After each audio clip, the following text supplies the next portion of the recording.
3 years since Vera Ashworth last answered her own front door.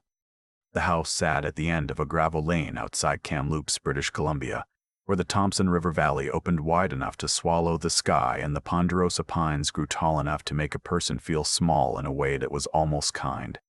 From the road, the house looked lived in, flower boxes on the sills, a porch light that came on at dusk, a truck in the driveway that moved occasionally when Vera's housekeeper took it to town for groceries.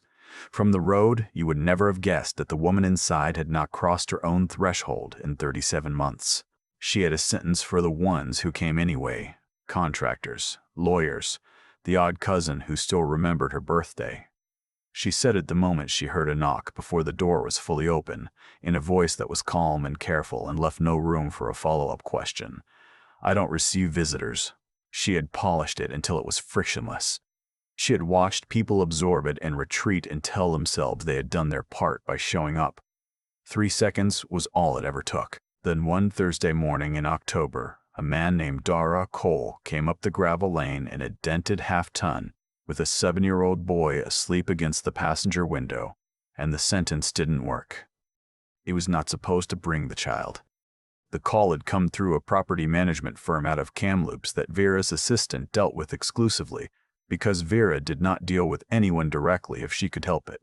A structural concern. The west-facing deck had developed a lean that the firm's inspection report described as progressive, and the kind that does not wait for you to get around to it. The name on the work order was Cole Restorations, and the fee was fair, and Vera had approved it without asking anything further about the man who would be coming. Dara had gotten the call at 6 in the morning, which was when his sister usually called when she was about to tell him something he wouldn't like. "Fever," she said. "I'm sorry." The babysitter. He'd stood in the kitchen of his rental on Tranquil Road looking at his son, who was 5'0" and 8 years old and had been sitting at the table eating toast with the focused patience of a child who understood that the adults around him were doing mathematics he couldn't see yet. "Is it a big job, Dad?" Dara looked at the work order on his phone. "Big enough." The boy had pushed his plate to the center of the table with both hands. "I'll be quiet," he said. "I'm always quiet." Which was true.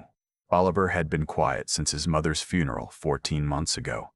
The kind of quiet that was not sulking and not sadness, exactly, but something more like careful attention, as though he was listening for something he hadn't heard yet and didn't want to miss it when it came.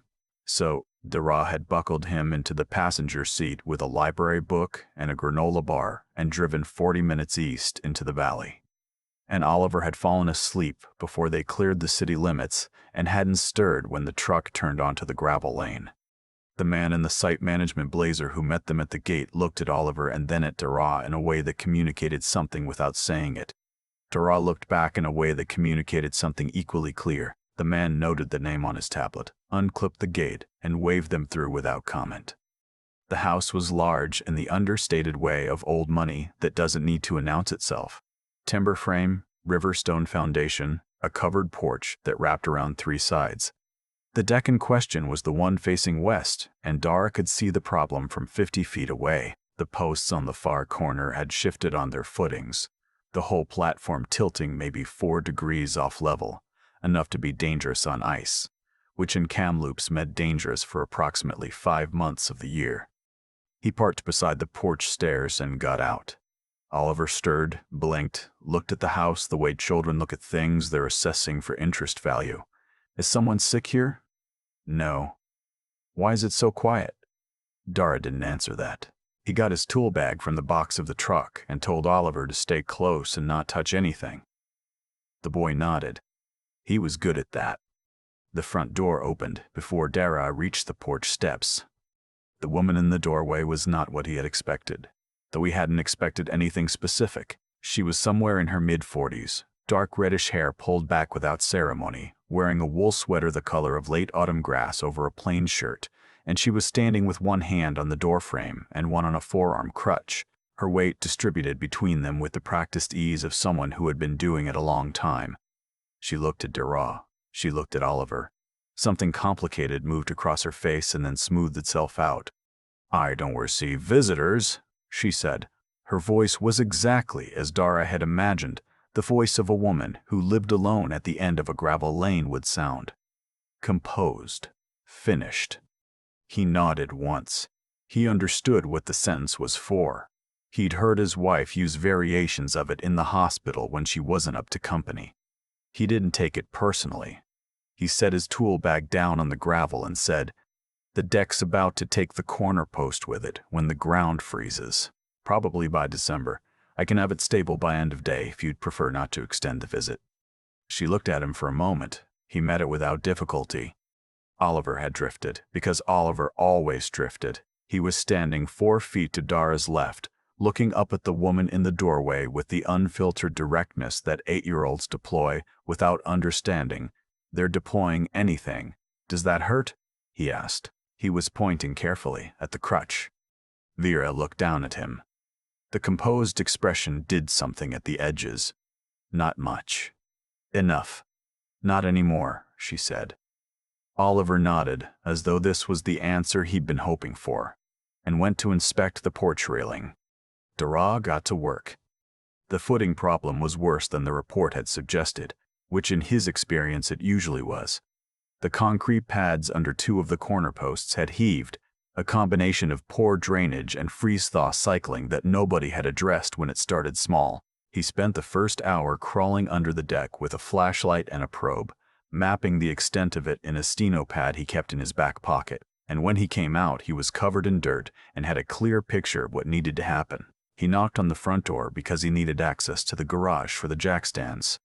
Vera opened it after a longer pause than was strictly necessary for walking to a door. He showed her the steno pad. He explained the sequence. She listened without interrupting, which he appreciated, and asked 2 questions that were precise and indicated she understood load distribution better than most homeowners he worked for. Her father had built the house, she told him. She'd watched him argue with every contractor who'd ever set foot on the property. Then she stepped back and pointed him toward the garage. Oliver had made himself useful in the way that children sometimes do when they sense adults need the room. He'd found a spot on the covered part of the porch where the sun hit the boards and was sitting cross-legged reading his library book with his jacket folded under him as a cushion. When Vera passed the window from inside, she slowed down. Dara didn't see this. He was in the garage. The afternoon moved the way good workdays move, with the kind of momentum that comes from a clear problem and the right tools and no one getting in the way. Oliver read his book and occasionally asked questions about what Dara was doing, and Dara answered them, and around 2 o'clock Vera appeared on the inner part of the porch with 2 mugs and set them on the railing without a word. One was coffee. One was hot chocolate. She had put a lid on the second one, the kind of small forethought that doesn't announce itself. Oliver looked at the mug and then up at the window where Vera had already moved away. He carried it with both hands the whole time he was drinking it. It was the hot chocolate that started it. Dara was on his back under the deck, torquing a bolt he'd been fighting for 10 minutes, when he heard Oliver say something through the boards above him. Then a pause. Then a woman's voice, lower, answering. He came out from under the deck and stood up and brushed the grit off his sleeves. Vera was on the porch on the other side of the railing, and Oliver was on the outside of it, and they were looking at something in the middle distance over the river valley. Oliver was pointing. She was following his finger. "That's a rough-legged hawk," she said. "See the dark patches on the underside of the wings?" Oliver said, "I only know robins and crows." "Well," she said, "robins are honest birds. Crows are smarter than most people give them credit for." Oliver thought about this. "What about hawks?" She was quiet for a moment. "Hawks," she said, "have been watching longer than anyone else in the valley. They just haven't decided yet what to do about what they've seen." Oliver considered this seriously. Dara picked up his wrench and went back under the deck. By 4 o'clock, the corner posts were plumb, and the footings were packed, and the deck would hold through a winter that could do its worst. Dara was filling out the completion form on his phone when he heard voices from inside the house, and then what sounded like something being moved across a floor, and then silence. He knocked on the side door. Vera answered with a look that was different from the one she'd had at 8 in the morning. Not warmer exactly, more open, like a window that has been cracked rather than a door that's been left ajar. "Oliver's asleep on the couch," she said. "I put a blanket on him. I was going to wake him, but—" She didn't finish the sentence. "He'll be out for at least an hour," Dara said. "He always is. It's been a long week." There was a pause that lasted precisely as long as it needed to last. "Come in," she said, and stepped back from the door. The kitchen was wide and faced the valley, and the light at 4 in the afternoon in October came through the glass at an angle that made everything look considered and still. Vera moved to the counter and poured coffee from a pot that had been sitting and didn't apologize for it. He didn't expect her to. They stood on opposite sides of the island, and she looked out at the valley and said, "You didn't mention the boy when you confirmed the appointment." Babysitter situation? She nodded. She didn't say she understood, but her hands on the mug said something else. He didn't push it. "I have to show you something before I go," he said. Her eyes moved from the window to his face. "Something about the deck?" "No." She waited. He told her about the joists. Not the deck joists.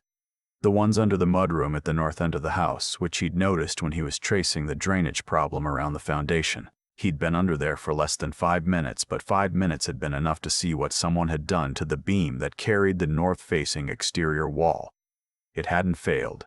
It wasn't close to failing yet, but it had been interfered with. A notch cut into the tension side, shallow enough to look incidental, in a position that would read on any inspection report as settling or rodent damage if the inspector didn't know what he was looking at. The notch would not matter for 2 years, maybe 3. And then, on an ordinary winter night, with a season's worth of snow load on the roof, the beam would yield, and the north wall would shift, and whoever was in the mudroom when it happened would have a very bad few seconds before the ceiling corrected its relationship with the floor. Vera set the coffee mug down. Her hands stayed on the ceramic. "You're certain it wasn't already like that when my father built?" she said. "The cut is clean, not weathered. Someone used a fine-tooth saw, and they used it recently, within the last 18 months. And they did it from inside, which means they had access. The cut is angled toward the exterior, which means they knew how load travels in this kind of frame. This is not an accident." She didn't move for a moment. Then she said quietly, "Who has had access to this house in the last 18 months? He waited. She turned from the window and walked, without the crutch, to the kitchen table, using the counter and then the chair back as she went. She sat down. She looked at the grain of the wood for a while. Then she said, "My brother's firm manages the estate. He hired every contractor who has come through this house since my father died. He signs the checks. He holds the maintenance authorization from the executor. He has a key." "And the executor is," Dara said. "My brother," she said. "He inherited the administrator role when my father passed. Everything that comes into or goes out of this property goes through Gareth." He sat down across from her without being asked. Outside the window, a rough-legged hawk turned a wide, patient circle over the far bank of the river. She told him then, in the same flat, factual tone she'd used to describe the structural problem with the footings, what the estate was worth and what her father had left in the trust documents, and what Gareth stood to gain if the property transferred under a clause that activated on her death. Their father, she said, had been a man who believed in incentivizing family. He had built a structure that rewarded whoever was left to administer. He had not anticipated a world in which that structure would become a motive. She said this without bitterness. She said it the way someone states a load-bearing fact. "There's also a medical power of attorney," she said. "Gareth holds it. It was written when I came home from the hospital, and it has never been revised. If I were to be found incapacitated, he would have full authority over my care and over the estate decisions during incapacity. The two things together," she said. "The clause and the power of attorney. They make a particular picture." Dara looked at the table. He thought about Oliver sleeping on the couch in the next room. He thought about the granola bar wrapper he'd found in the cup holder that morning and hadn't thrown out yet. "I should call the RCMP," he said. She shook her head. "Not yet." She said it without drama. "Gareth sits on 2 community boards whose members include individuals with connections to the local detachment. He has managed this estate and the social infrastructure around it for 3 years. A complaint filed from this address will spend a great deal of time being evaluated before it reaches someone who is not professionally obligated to Gareth in some way." She looked at Dara with the careful reading look of someone who has spent 3 years alone deciding which people are capable of looking at her situation clearly and which ones are performing the act of looking without actually seeing. "A recorded conversation," she said, "is different from a complaint. A witnessed confession is different from both." Dara thought about the beam under the mudroom. He thought about the angle of the cut. He thought about the fact that someone had taken their time. "Why are you telling me this?" he said. "Because you came in here and looked at my house the way someone looks at a thing they're responsible for. Not a job, a thing." She said it without sentiment. "And because your son asked me if the crutch hurt, and you didn't apologize for him." He was quiet for a moment. "My wife," he said. "She died 14 months ago. It took a long time. Oliver was there for parts of it he shouldn't have been there for, and he's been processing it in this very particular way he has, very steady and very internal, and sometimes he asks people questions about pain that I think he's actually asking about something else entirely, and I never know whether to stop him." Vera looked at him. When she spoke, her voice had changed by some small measure that was hard to name. "Don't stop him," she said. "He's asking the right questions. He's just asking them to the wrong people, usually." He understood what she meant. He didn't say so. "All right," he said. "What do we do?" She turned to the window. The hawk was gone. The valley had gone the color of old copper in the late light. "We wait for him to come to us," she said, "and we make sure the conversation is heard by the right people before he understands what's happening." Gareth came out every second Sunday to review the property log and check the exterior, a habit their father had started, and that Gareth had continued with the particular diligence of a man who is watching something he expects to inherit. He had a key to the side entry. He let himself in. He walked the rooms. He spent 15 minutes with the maintenance binder and then left. Vera had never asked him to stop. She had, until now, thought of the visits as evidence that her brother cared. She understood now that they were something else. They had until Sunday. Dara worked until 9 that night. He wired a small audio relay into the mudroom's ventilation panel, routed through a channel Vera had originally set up for remote monitoring of the HVAC system. It was the kind of channel that didn't appear in the house's main network architecture, one her father had installed for his own reasons and that Gareth didn't know existed because their father had shown it only to Vera. She was good with systems. Her father had taught her, methodically and without condescension, the way he'd taught her everything he valued. She routed the outbound audio to a secure line connected to her laptop, and from there to 2 separate recipients. The first was a woman named Patricia, a property solicitor in Kamloops who had represented Vera's father for 16 years and who answered her phone at 10 o'clock at night with the composure of someone to whom late calls were a professional language she'd become fluent in long ago. The second was a contact at a federal oversight office whose name Vera wrote on a piece of paper and set face down on the table, because she had learned to be careful about what she said aloud in her own house. "I don't want a recording," she told Dara. "Recordings can be questioned. I want a live feed to 2 people who will hear it as it happens and cannot be told afterward that the audio was edited or that context was missing." He understood. He'd done enough restoration work on heritage buildings to know the difference between evidence of damage and the moment the damage happens. Oliver ate reheated soup at the kitchen table and told Vera about the book he'd been reading, which was about a boy who finds a peregrine falcon and nurses it back to health. He described the plot with the same level of detail most people reserve for things that have happened to them personally. Vera listened without the performance of listening. She asked, at the end, whether the falcon went free. He thought about it. "He goes free, but he still comes back," Oliver said. "Not because he has to. Just because. Because it became home," Vera said. Oliver looked at her. He looked at Dara. "Yeah," he said. "I think so."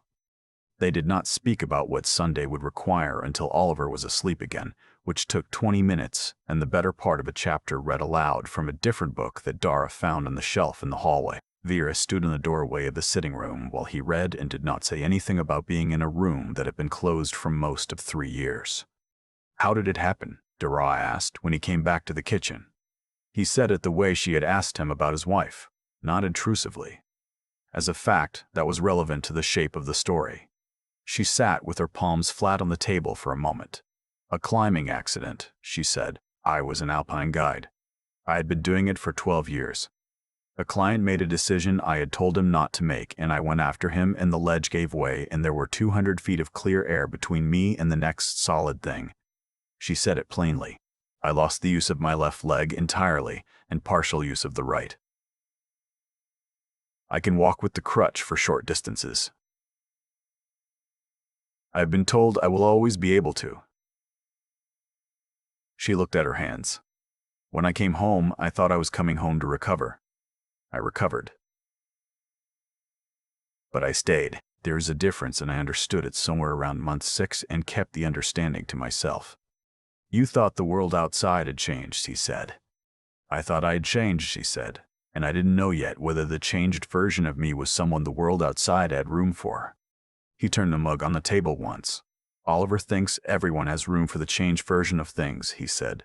It's actually a little exhausting. He's never wrong about it, but it's exhausting. Her face did something genuine and quiet, and she let it. He'd had a hard year too, she said. He's allowed to be optimistic. Dara looked at the table. He's allowed, he said. He's just not supposed to be better at it than I am. Sunday came with low cloud and the smell of the first serious cold of the season moving in from the northeast. Dara parked the truck behind the garage where it could not be seen from the road. Oliver was with Dara's neighbor, a semi-retired schoolteacher named Mrs. Fournier, who kept a dog and a large collection of board games, and who Oliver treated as a reliable source of both. Vera was at the kitchen table with her laptop and a cup of tea that had gone cold. She was wearing her father's old Cowichan sweater, and her hair was down, and she looked, for the first time since Dara had met her, like someone who lived in the house she was sitting in. At 10:45, a silver Land Rover turned onto the gravel lane. Gareth Ashworth was tall and broad in the way of men who are athletic at 25 and have maintained the structure without the habit. He had their father's coloring and a handshake he would have described as firm. He came in through the side entry without knocking, which was the habit, and called Vera's name into the house the way people call into rooms they have decided belong to them. Vera called back from the kitchen. Her voice was what it always was. He came in and looked at her and then around the kitchen and then back at her with the look of someone finding that a familiar room has been slightly rearranged. Something was different and he couldn't locate it. He sat across from her and opened the maintenance binder and went through the motions for 10 minutes, and then Vera folded her hands on the table and said, "The deck contractor found something." Gareth went still, a particular kind of still. "Under the mudroom," she said, "the north beam." She described it the way Dara had described it to her, with the same careful, technical specificity. She watched his face while she spoke. She had known this face since she was 4 years old. She could read it in the dark. He said, "That sounds like old damage." His voice was correct. He said, "I'll have someone look at it." His voice was correct. His hands were not. His hands on the table had shifted the way the deck posts had shifted, by a degree too small for a stranger to notice and too large for someone who had been watching them her whole life. "I've already had someone look at it," she said. She held his eyes. "Gareth, I need you to tell me about the beam." He looked at her for a long time. The look was the one she had seen on the faces of clients on ledges. The calculation. The measuring of what was possible from here. Then he talked. He talked about the estate and the clause and the timeline he had built around it, with the precision of a man who had spent 3 years being precise. He talked about what he owed and to whom and how the numbers had arranged themselves into a shape that had no solution except one. He talked about the contractor he had hired who understood what was being asked of him and who had asked for more money and received it. He talked about the second visit he had planned for February, when the snow load would be highest and Vera's routine would have her in the mudroom between 7 and 7:15 every morning without exception. He talked about how he had told himself repeatedly that she was already half gone, that she had decided for herself to disappear from the world, that he was only accelerating an ending she had chosen. He said this last part quietly. He said it to the table rather than to her. Vera did not move. When he finished, she was quiet for a moment. Then she said, "There are 2 people who have been on this line for the last 6 minutes, Gareth." She turned the laptop to face him. He looked at the screen. She told him who was on the other end. The RCMP officer arrived 45 minutes later. A calm, competent woman named Sergeant Delisle, who had driven from Kamloops and who walked through the house with the unhurried authority of someone doing a job she had done many times and would do many times again. She took Gareth out to the Land Rover with a hand on his arm and drove him back down the gravel lane without spectacle. The house was very quiet afterward. Dara was in the mudroom reinforcing the north beam with a sister joist he'd had in the truck bed. because the work still needed to be done regardless of why it needed to be done. He heard Vera's crutch on the floor in the hallway, and then she appeared in the doorway and stood there watching him work for a while. He didn't stop. "Does it still need to be done?" she said. He looked up. "Always better to fix the beam," he said. She nodded. She stayed in the doorway. They drove to Kamloops that afternoon to pick up Oliver from Mrs. Fournier's. Vera came without being asked or discussed. She sat in the passenger seat of the half-ton with the crutch between her knees and watched the valley come toward them as they drove west, and Dara noticed, without commenting on it, that she had cracked the window. The cold air came in from the side and she turned her face toward it a degree, the way someone does when they are remembering something they'd thought they'd lost the capacity to want. Oliver was in the front yard with Mrs. Fournier's dog when they pulled up.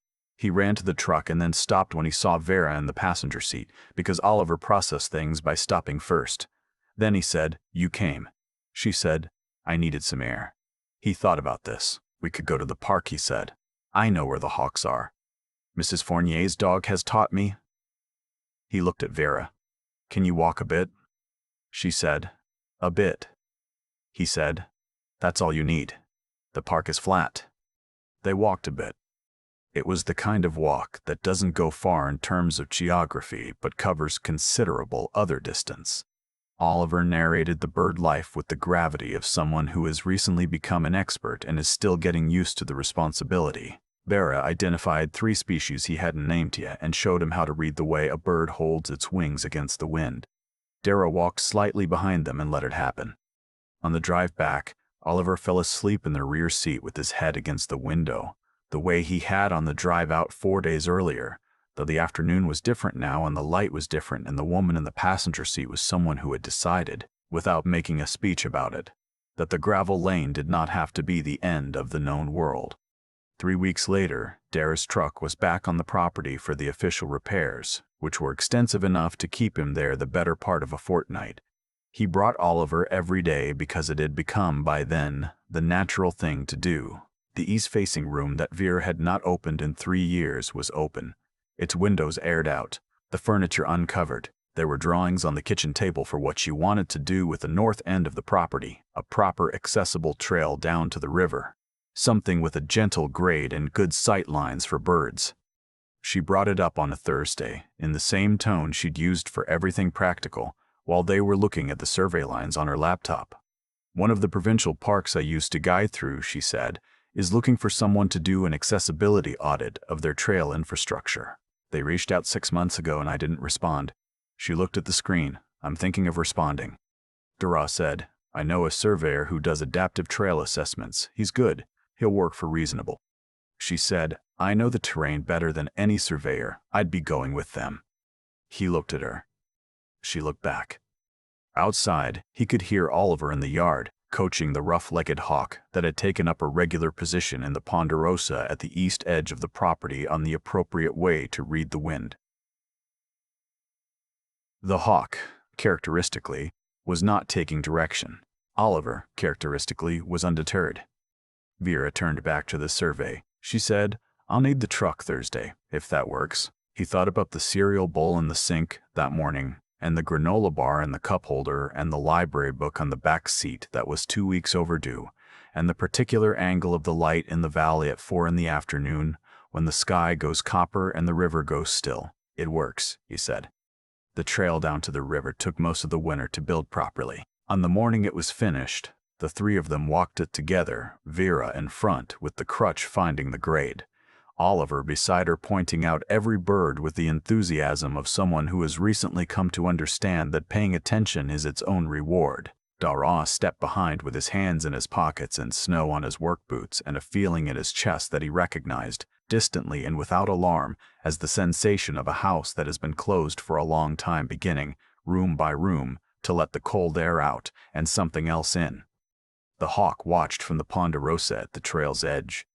It had, as Vera had once told a small boy, been watching for a long time. It had, at last, decided what to do about what it had seen.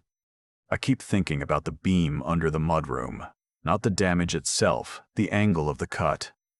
Whoever made it knew exactly how load travels through a timber frame. They took their time. They were patient about it. And that's the part that stays with me, because patience used in the wrong direction doesn't look like cruelty from the outside. It looks like planning.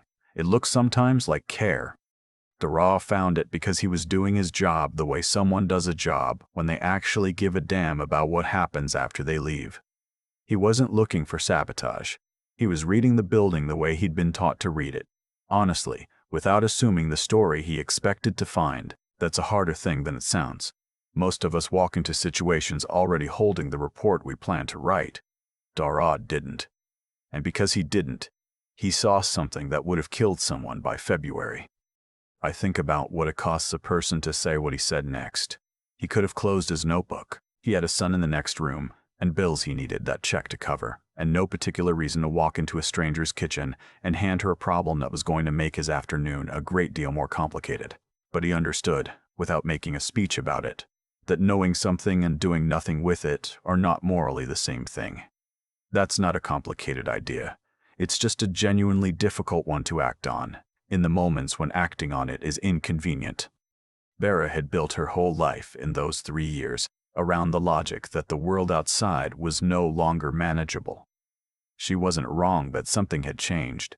She was wrong about what the change meant. The accident had taken her mobility in one leg and her confidence in the other, and she'd solved the confidence problem by making the house the whole world. It worked, the way a lot of incomplete solutions work, right up until it didn't. What broke the logic wasn't an argument. It was a small boy asking whether the crutch hurt, and meaning it, and not needing her to be anything other than the person who answered. Oliver didn't know he was doing anything. That's what makes children like him so quietly devastating to every wall adults have spent years building. He wasn't performing empathy. He was just paying attention, the way his father had taught him to pay attention, to the thing in front of him without the filter of what it was supposed to mean. The 3 of them together made something that none of them could have made alone. Dara had the skill and the steadiness. Vera had the knowledge of her own house and the intelligence to use it precisely. Oliver had the particular quality that neither of them had managed to hold on to after the years they'd each had. The simple, undefended willingness to believe that the person in front of you is worth showing up for. What undid Gareth was not cleverness in the end. It was the combination of those 3 things meeting him in a room where he'd only ever been accountable to himself. Integrity finds its shape in small decisions made when nobody's watching. He'd been making the other kind for 3 years. That compounds too, same as good work does, just in the opposite direction. I don't think the trail down to the river was about accessibility, not really. I think it was about Vera deciding, in the most concrete way she knew, that she was going to stay in the world. That she was going to build something that required her to keep showing up. That's a different kind of courage than the kind you need on a ledge.